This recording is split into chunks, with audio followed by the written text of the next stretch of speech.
নেইমারের মতো ড্রিবলিংয়ে পারদর্শী ফুটবলার বাফুফের ট্রায়ালে।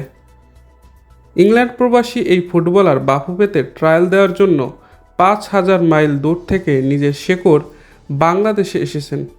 খেলেন উইং পজিশনে। তার বল নিয়ন্ত্রণের পারদর্শিতায় যে কেউ মুগ্ধ হতে বাধ্য। তার নাম ইমান আলম। নিজের আইডল নেইমারের মতো ড্রিবলিং আয়ত্ত করেছেন ইংল্যান্ডের ৭ম ডিভিশনে খেলা এই অ্যাটাকিং মিডফিল্ডার, যা তিনি কাজে লাগাতে চান লাল সবুজ জার্সি গায়ে জড়িয়ে।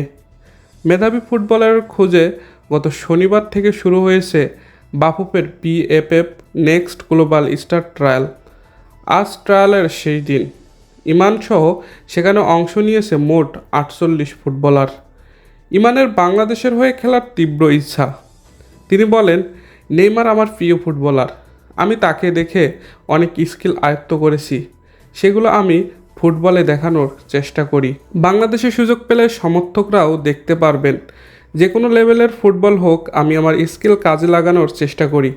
পেশাদার ফুটবলের পাশাপাশি ইমানের অভিজ্ঞতা রয়েছে ফুটসালেও। খেলেছেন ইংল্যান্ডের ফুটসালের প্রথম বিভাগ লিগে, তবে দেশের ফুটবলেই মনোযোগী তিনি। ফুটসালের অভিজ্ঞতা থেকে ফুটবলে নিয়ে এসে বাজিমাত করতে চান এই প্রবাসী।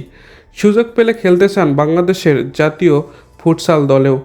ইমান জানান, ফুটবল ও ফুটসালের দুই ক্ষেত্রেই চেষ্টা করব বাংলাদেশের হয়ে খেলতে।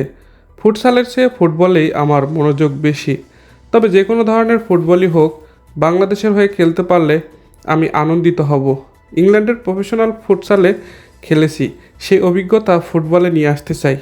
বাংলাদেশের ফুটবল উন্মাদনার রূপকার হামজা চৌধুরী। ইংল্যান্ড থাকার সুবাদে জাতীয় দলের তারকার সঙ্গে কথা বলার সৌভাগ্য হয়েছে ইমানের। তিনি বলেন, ইংল্যান্ডের এক টুর্নামেন্টে হামজা চৌধুরীর সঙ্গে আমার দেখা হয়েছিল। তাকে আমি কিছু প্রশ্ন করেছিলাম, বলেছিলাম একদিন তার সঙ্গে খেলতে চাই। দর্শক, এই ছিল আমাদের খেলাবাজের আজকের ভিডিওটি ভালো লাগলে একটি লাইক করুন, আর খেলাবাজের নিয়মিত ভিডিওগুলো সবার আগে পেতে চ্যানেলটিকে সাবস্ক্রাইব করে রাখুন।